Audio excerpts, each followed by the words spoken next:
봉독하도록 하겠습니다. 성금요일 오늘 우리에게 주시는 말씀 신약성경 마가복음 15장 33절에서 37절까지의 말씀 봉독할 때 제가 33절 읽고요, 우리 37절까지 한 절씩 교독하도록 하겠습니다. 제6시가 되매 온 땅에 어둠이 임하여 제9시까지 계속 가더니 제9시에 예수께서 크게 소리 지르시되 엘리 엘리 라마 사박다니 하시니 이를 번역하면 나의 하나님 어찌하여 나를 버리셨나이까 하는 뜻이라. 곁에 섰던 자 중 어떤 이들이 듣고 이르되 보라 엘리야를 부른다 하고 한 사람이 달려가서 해면에 신 포도주를 적시어 갈대에 끼어 마시게 하고 이르되 가만두라 엘리야가 와서 그를 내려주나 보자 하더라. 37절 같이 읽겠습니다. 예수께서 큰 소리를 지르시고 숨지시라. 아멘. 하나님 말씀입니다. 2026년 우리가 고난주간 보내고 있고요. 오늘은 주님께서 십자가에서 죽으신 성 금요일입니다. 매년 고난주간을 보낼 때마다 생각나는 영화가 있습니다. 전에도 한번 말씀드렸는데 The Passion of Christ라고 하는 그런 영화죠. 오래전에 보았지만 아직까지도 생생하게 그 장면이 하나하나 이렇게 떠오르는데, 예수님께서 무거운 십자가를 지시고 골고다 언덕을 올라가시게 되죠. 너무 무거우니까 넘어지시는데 그 넘어질 때마다 군병들이 채찍을 예수님의 몸에 휘두르게 되고 때리게 됩니다. 그럴 때마다 이 살점이 떨어져 나가면서 피가 튀기는 그런 장면이 계속 나오게 되고요. 가시관을 쓴 이 머리에서는 피가 흐르면서 얼굴을 흥건히 적시는 그런 모습들, 그리고 나중에 손과 발에 커다란 대못이 박히는 그 모습들, 저는 십자가를 오르시는 그 장면까지는 그래도 볼 수가 있었는데, 아까 전에도 여기 화면에 나왔지만 예수님께서 십자가에 이제 눕혀지시고 거기에 군병들이 커다란 못과 망치를 가지고 예수님의 이 손, 발에 못을 박을 때 어떤 소리가 나죠? 쾅쾅 들리는. 저는 그 장면에서는 도저히 볼 수가 없더라고요. 그리고 그 소리도 도무지 듣지 못하는 그런 기억이 납니다. 조용기 그 목사님께서 이 예수님의 십자가 이 고난을 묵상하면서 노래를 지으신 노래가 있죠. 김성애 사모님이 작곡을 하셨는데 가사가 이렇습니다. 얼마나 아프셨나 못 박힌 그 손과 발, 죄 없이 십자가에 달리신 주 예수님. 이 찬송가에도 나오게 되죠. 하늘도 산과 들도 초목들도 다 울고 해조차 빛을 잃고 깜깜하게 되었네. 얼마나 아프셨을까. 그 노래 참 저도 그런 것 같아요. 얼마나 아프셨을까라고 하는 이 마음이 저에게 계속적으로 느껴져 왔습니다. 오늘 우리가 읽은 이 말씀에 보면 예수님께서 십자가에 달리시고 이 죽으시는 그 마지막 장면이 기록되어 있는데요. 33절에 이렇게 시작하죠. 제6시가 되매 온 땅에 어둠이 임하여 제9시까지 계속 하더니, 어둠이 계속되었습니다. 그리고 37절에 예수께서 큰 소리를 지르시고 숨지시느니라. 하나님의 아들 육신의 몸을 입고 이 땅에 오신 예수님께서 이제 고난을 받으시고 죽으시는 이 모습, 오늘 우리가 읽은 이 말씀입니다. 저는 이 말씀을 읽으면서 계속적으로 어떤 질문이 올라왔냐면 이 질문이 올라왔어요. 어떻게 하나님의 아들 영광과 존귀와 찬양을 받으시기에 합당하신 그 영원하신 그 주님께서 어떻게 죽으실 수 있는가? 이 질문. 근데 성경은 오늘 분명하게 말씀하고 있죠. 예수께서 큰 소리를 지르시고 숨쉬었다, 운명하셨다. 저 그렇게 말씀하고 있습니다. 저 그렇다면 왜 주님께서 이런 잔인한 고통을 당하셔야 되는가? 왜 이렇게 고통 가운데 죽으셔야 했는가? 누구 때문에, 무엇을 위해서라고 하는 이 질문이 계속적으로 저에게 올라봤습니다. 여러분, 그냥 아무도 의미 없는 그런 고난이라고 한다면, 또 아무 목적도 없는 그런 고통이라고 한다면 그냥 굉장히 그냥 안타깝다, 좀 안 됐다, 그 정도일 거예요. 근데 여러분, 이 예수님의 죽음은 그냥 죽음이 아니라 이 죽음을 묵상할 때 너무 아름답고 너무 고귀한 그런 장면, 어떤 그런 모습이 여러분 생각나지 않습니까? 그런 느낌을 받아요. 왜일까라고 할 때 여러분, 예수님의 이 고난, 예수님의 이 죽음은 그냥 죽음이 아니라 바로 저와 여러분, 우리를 위한 죽음이기 때문인 줄 믿습니다. 저는 우리의 신앙이요 다른 데서 출발하는 것이 아니라 바로 여기에서 출발한다고 믿습니다. 이것을 믿는 것으로부터 우리의 신앙은 시작한다. 주님께서 나를 위해서 우리 때문에 죽으셨다라고 하는 이 믿음, 여러분 성숙한 믿음도 다르지 않다고 생각해요. 성숙한 믿음은 뭐 특별한 것이겠지? 아니요. 여러분 주님께서 나를 죽으셨습니다. 이것을요 처음에는 그냥 이렇게 얕은 수준에서 고백했다면 이제 그 삶으로 깊이 있는 그런 고백으로 노래하는 것, 찬송하는 것이죠. 주님께서 나를 위해 죽으셨습니다. 감사합니다. 이 고백이 있는 그런 신앙, 정말 아름다운 성숙한 신앙이라고 저는 믿습니다. 자, 그렇다면 질문할 수가 있죠. 우리를 위해서 죽으셨다는 것은 그러면 구체적으로 무엇인가라는 거예요. 전 두 가지 말씀드리고 싶어요. 한 가지는 무엇이냐면 바로 우리를 살리시기 위해서 죽으셨다. 우리를 사랑하기 때문에, 그래서 우리를 살리시기 위해서 주님께서 죽으셨다는 사실입니다. 얼마 전 한 2주일 정도 된 것 같은데요, 3월 20일 아마 여러분 뉴스를 보셨을 거예요. 한국의 그 대전 도시의 어떤 그 자동차 부품 공장에서 큰 화재가 발생하지 않았습니까? 그 사고로 인해서 14명이 죽고 60명이 넘는 많은 사람들이 다치게 되는 안타까운 사고가 있었습니다. 근데 여러분, 저 그 모습을 화면으로 보니까 너무너무 비참하고 마음이 아프더라고요. 2층, 3층에서 막 불길이 막 나오고 또 연기가 막 나오니까 어쩔 수 없이 그 창문에 매달려가지고 밑으로 뛰어내리는 그런 사람들이 있었습니다. 근데 잘 알려지지는 않았지만 화재가 났을 때 창문은 막혀 있죠. 그리고 뭐 피난할 길이 없으니까 이제 어떻게 하면 이제 도저히 길이 없으니까 어떤 사람 2명이서 어떻게 했냐면 그 위에 올라가, 누군지는 잘 몰라요. 아마 그 회사 동료가 아닌가 저는 생각하는데, 그 사람, 이 2사람이 어떻게 했냐면 지붕 꼭대기에 올라가가지고 그 지붕을 막 뜯기 시작하는 거예요. 다 막혀 있으니까, 다른 길이 없으니까 지붕으로라도 탈출시키려고 막 힘차게 그 꼭대기 그 망치를 가지고 막 지붕을 뜯는 그 모습. 다행인 것은, 감사한 것은 그들이 뜯은 그 지붕으로 막 사람들이 몇 명인지는 모르겠지만 나오는 거예요. 그들은 그 사람들 때문에 살게 된 것입니다. 저는 참 감사하기도 하지만 기쁘기도 했지만 이해가 안 되는 거예요. 정말 이건 너무나 위험한 그런 시도 아닙니까? 어쩌면 그들도 그 지붕 위에 올라가면 살 보장도 없잖아요.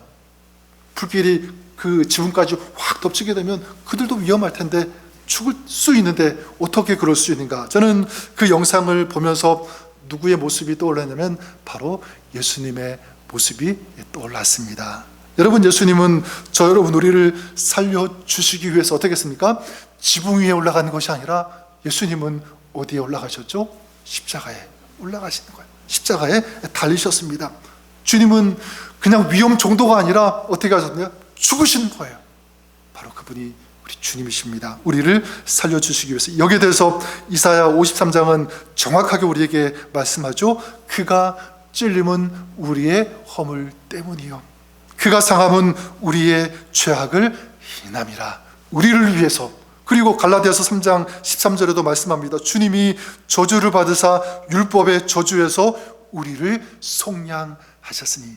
여기에서 계속적으로 반복되어지는 단어가 무엇이냐면 바로 우리라고 하는 그 단어. 예수님께서 찔리시고 상하신 것 누구 때문이라는 거죠? 바로 우리들 때문에. 우리의 질고, 우리의 슬픔, 우리의 허물, 우리의 죄악을 위해서 주님께서 그 고통을 당하셨다, 고난당하셨다, 십자가에서 죽으셨다라고 말씀하는 것입니다. 로마서 6장 23절에 죄의 삭은 사망이라. 우리 인간은 죄 때문에 죽을 수밖에 없습니다. 따라서 이 죽음에서 자유하고 영원한 생명, 자유를 얻기 위해서는요, 이 죄의 문제가 반드시 해결돼야 되는 거예요. 자, 그런데 이 죄의 문제는 그냥 저절로 해결되는 것이 결코 아닙니다. 누군가 벌을 받아야 된다. 왜냐하면 이 죄의 삭은 무엇이니까? 사망이니까 누군가 이 죄의 삭을 받아야 된다. 그래서 히브리서 9장 22절에 말씀하지 않습니까? 피 흘림이 없은즉 사함이 없느니라. 죄는 벌을 받아야만 한다. 그 벌은 무엇이라는 거죠? 죽음인 거예요.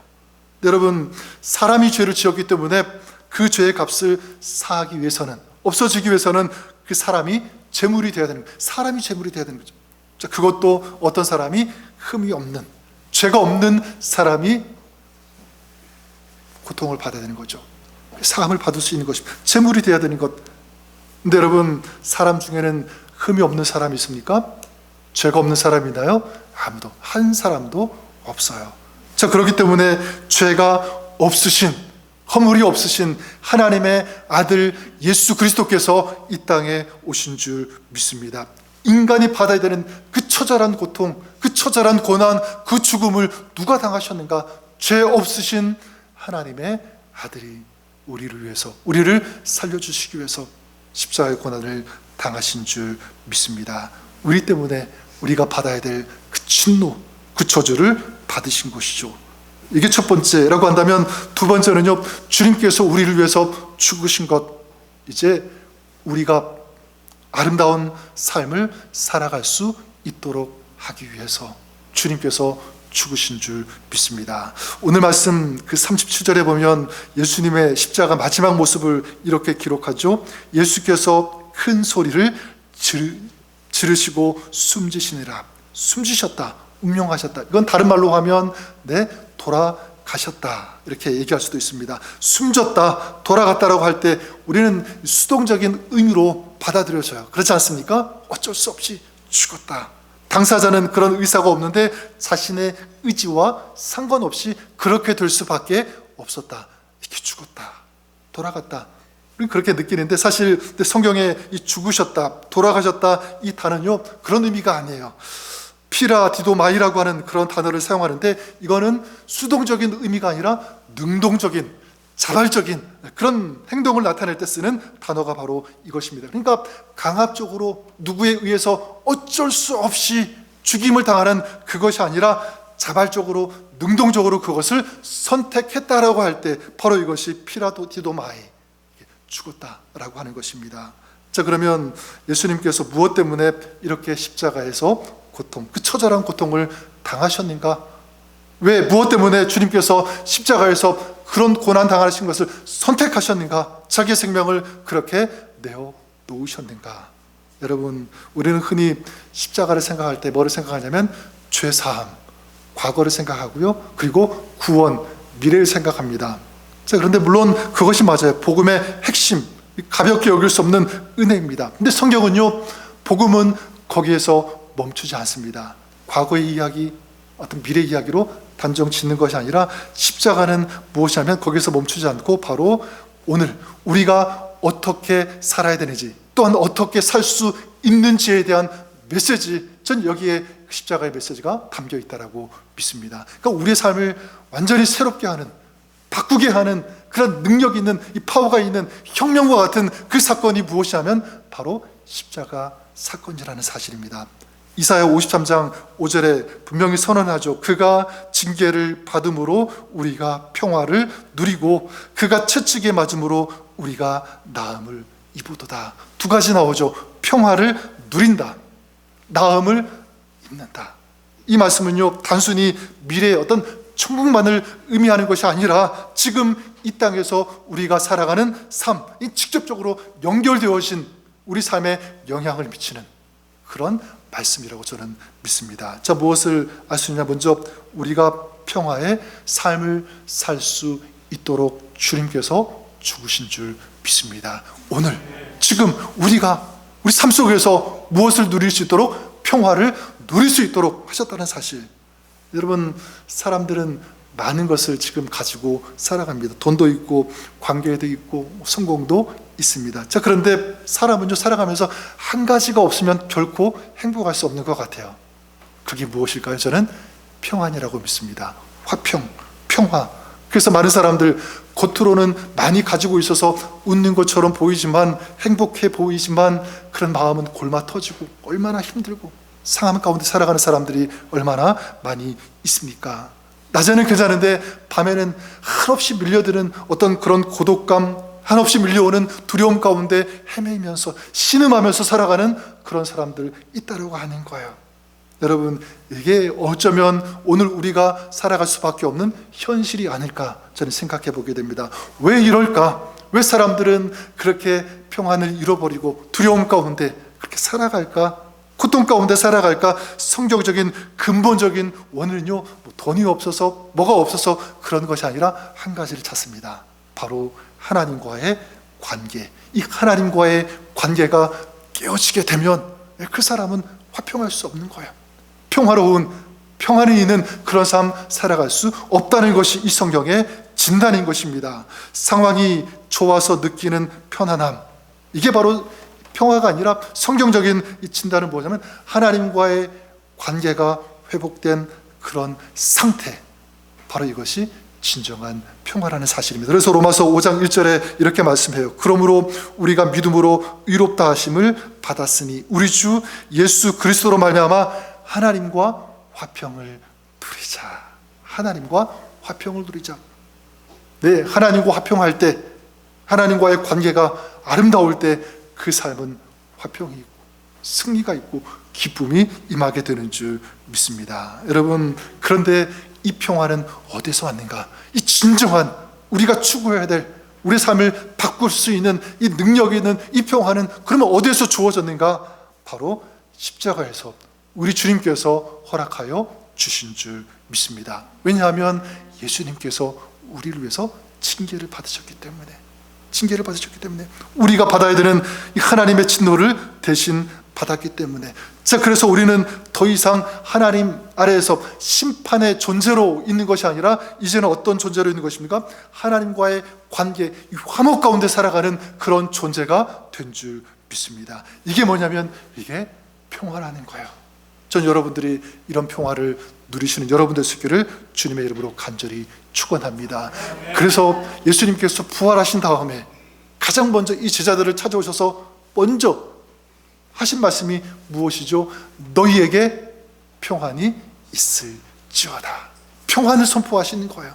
부활하신 예수님을 만나게 되면 그 삶이 이제 평화가 없는 삶에서 평화가 있는 삶, 평안을 누리는 삶, 이 평안 속에서 기쁨이 있는 승리를 누리는 그런 삶으로 바뀌게 될 수 있다는 사실입니다. 그래서 여러분, 참된 평화는 문제가 없어질 때 오는 것이 아니라 하나님과의 관계가 회복되어질 때 오는 줄 믿습니다. 전 여러분들이 이 평화를 누렸으면 좋겠어요. 폭풍 속에서도 흔들리지 않는 그런 평안, 상황이 무너져도 결코 무너지지 않는 그 속에서 우뚝 일어서는 그런 평안, 그런 승리, 그런 승리를 우리는 경험할 수 있는데 누구 때문에? 우리 주님 때문에. 주님께서 우리를 위해서 십자가에서 죽으셨기 때문에 이 평화가 우리에게 주어진 줄 믿습니다. 뿐만 아니라 주님은 우리에게 무엇을 주시기 위해서 죽으셨냐면 나음을 주시기 위해서. 그가 채찍에 맞음으로 우리가 나음을 입으도다. 여기서 나음은 단순히 육체적인 그런 나음, 치유만 말하는 것이 결코 아닙니다. 물론 육체적 중요하죠. 근데 여기에 나음은 뭐가 포함이 되냐면 우리의 마음, 그리고 우리의 존재, 우리의 영혼, 모든 것이 다 포함이 되어 있다고 믿습니다. 이것을 낫게 하시기 위해서. 여러분, 죄를 생각할 때 죄는 단순히 잘못된 행동만을 의미하지 않습니다. 죄는 어떻게 하죠? 그 죄가 나쁜 것인데 그 죄가 어떻게 역사하는지, 그 결과가 무엇인지 전 이것을 볼 수 있어야 된다고 생각합니다. 죄는 어떻게 하죠? 우리를 망가뜨립니다. 그렇죠? 그리고 이 죄는 관계를 파괴시킵니다. 그리고 우리의 마음을 자꾸만 병들게 하고 열등감을 주고 우리 자존감을 자꾸 무너뜨리는 것, 이게 뭐냐면 죄의 역사라는 사실입니다. 그래서 계속적으로 살아가면서 두려움 가운데, 불안한 가운데 살아갈 수 있도록 자꾸 그렇게 죄는 이끌어가는 거예요. 그래서 많은 사람들이 어떻습니까? 그 죄의 역사에 이끌려가지고 패배하고 실패하고 계속적으로 두려움과 염려와 걱정 가운데 살아가는, 이게 사람의 모습. 자, 그런데 오늘 주님께서 채찍에 맞으셨다 말씀하고 있습니다. 그 채찍은 단순한 채찍이 아니라 육체적인 그 고통이 아니라 우리가 받아야 되는 그 상처, 우리가 겪어야 되는 그 상한 마음, 그 아픔, 그 고통, 이 모든 것을 다 감내하는, 받아내는 그것이 바로 십자가 주님의 고통이라고 저는 믿습니다. 나음을 입어도다. 나음을 입어도다. 주님 때문에. 자, 따라서 우리는 이 땅 살아가면서 여러분 과거의 상처에 묶이지 않는 그런 삶 살아갈 수 있게 되는 줄 믿습니다. 물론 아픔은 있지만, 고통의 순간이 있지만 거기에 넘어지지 않고, 거기에 빠지지 않고, 거기에 패배하지 않고 그것을 딛고 일어서는, 마침내 승리할 수 있는 그런 사람, 그런 존재, 그런 하나님의 사람으로 오늘 저와 여러분 우리가 살아갈 수 있게 된 줄 믿습니다. 누구 때문에? 우리 주님 때문에. 전 이렇게 주님께서 우리를 위해서 죽으신 이 모습을 생각할 때마다 정말 소중한 메시지가 한 가지가 또 다가옵니다. 그것이 뭐냐면, 우리를 위해 당신의 생명을 예수님께서 그렇게 주저없이 내어 놓으셨다면, 그 주님은 오늘 저와 여러분 우리에게 어떤 것도 아끼지 않고 무엇이든지 다 내어 주실 수 있는 하나님, 그 주님이 바로 예수 그리스도 우리 주님이신 줄 믿습니다. 로마서 8장 32절에 말씀하죠. 자기 아들을 아끼지 아니하시고 우리 모든 사람을 위하여 내주신 이가 어찌 그 아들과 함께 모든 것을 우리에게 주시지 않겠느냐.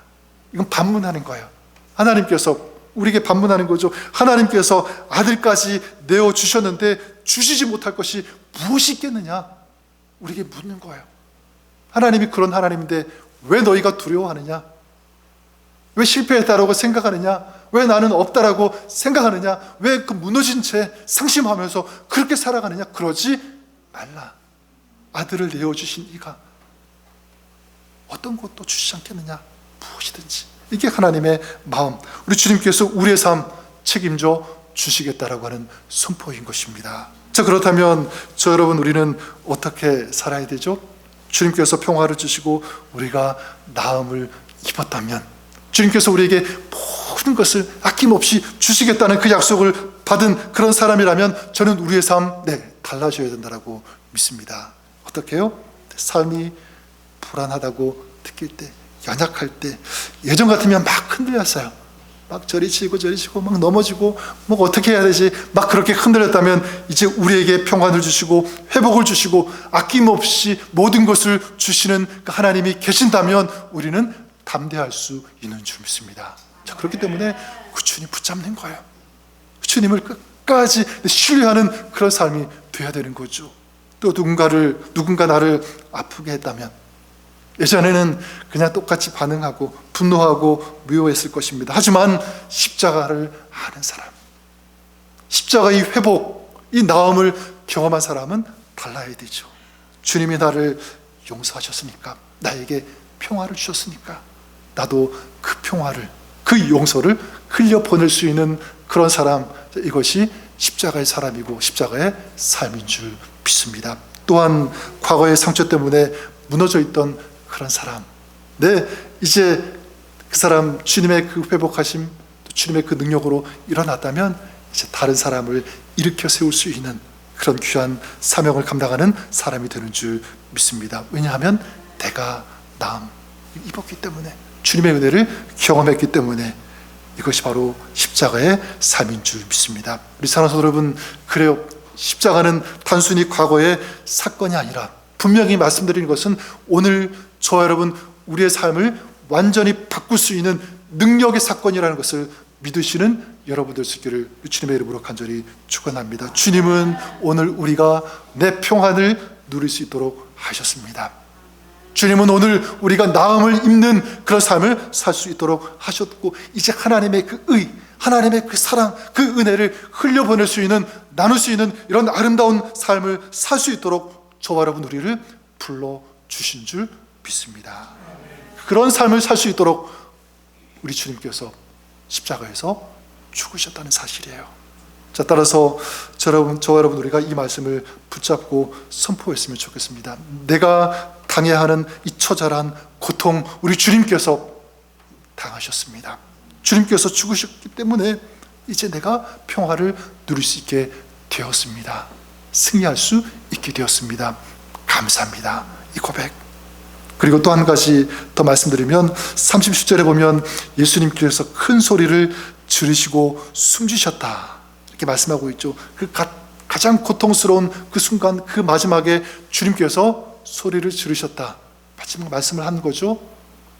물론 마지막에 내가 목마르다, 그리고 아버지 내 영혼을 아버지 손에 부탁하나이다, 다 이뤘다, 그런 말씀을 하셨는데, 저는 누가복음 23장 46절에 이 말씀이 와닿습니다. 아버지 내 영혼을 아버지 손에 부탁하나이다, 이걸 외치시고 이제 숨을 거두셨다, 이렇게 볼 수가 있는데, 부탁합니다, 파라티테마이라고 하는 그런 단어인데, 이거는 온전히 자기 자신을, 모든 것을 맡긴다, 위탁한다 라는 그런 뜻이 바로 이 파라티테마이라고 하는 그런 단어입니다. 그러니까 지금 예수님께서 그 죽음의 순간, 고통의 그 순간에 모든 것을 누구에게 맡기셨다는 거죠?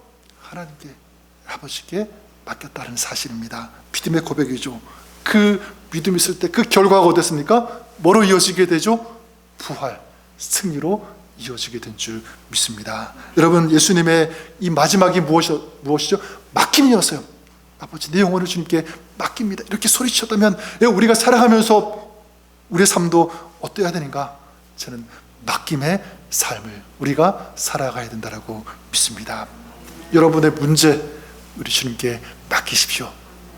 여러분의 불확실한 미래가 있다면 그것도 우리 하나님께 맡기시고, 가정, 자녀, 우리 모든 것을 주님께, 우리의 전부를 주님께 맡길 때 우리 주님께서 가장 아름다운 것으로 채워주시고 또 인도하여 주실 것을 믿습니다. 이런 아름다운 삶을 살아가는, 누구 때문에? 주님 때문에, 예수님의 그 고통, 그 고난, 십자가의 그 달리심 때문에 우리가 그런 존재가 되었다, 이제 우리가 그런 삶을 살 수 있다라고 하는 이런 마음, 이 확신, 이 믿음, 이것을 가지고 오늘 우리의 삶의 현장에서 십자가의 삶을 살아가시는, 그렇게 승리하시는 저와 여러분 우리 모두가 될 수 있기를 우리 주님의 이름으로 간절히 축원합니다. 한번 기도하겠습니다. 사랑과 은혜가 풍성하신 좋으신 하나님 아버지, 오늘 성금요일 우리를 위해서 십자가에서 고난당하시고 죽으신 주 예수 그리스도, 그 사랑을 깊이 생각하며 감사하며 경배할 수 있게 하시니 또 감사를 드립니다. 주님, 우리의 죄와 허물을 대신 짊어지시고 생명을 내어주신 그 은혜 잊지 않고 기억하면서 살아가는 저희들 되게 하여 주옵소서. 또 그 은혜를 따라 용서하면서 사랑을 흘려보내면서 또 주님 안에서 평화를 누리면서 승리를 선포하면서 살아가는 저희들 될 수 있도록 축복하여 주옵소서. 예수님의 이름으로 기도드립니다. 아멘.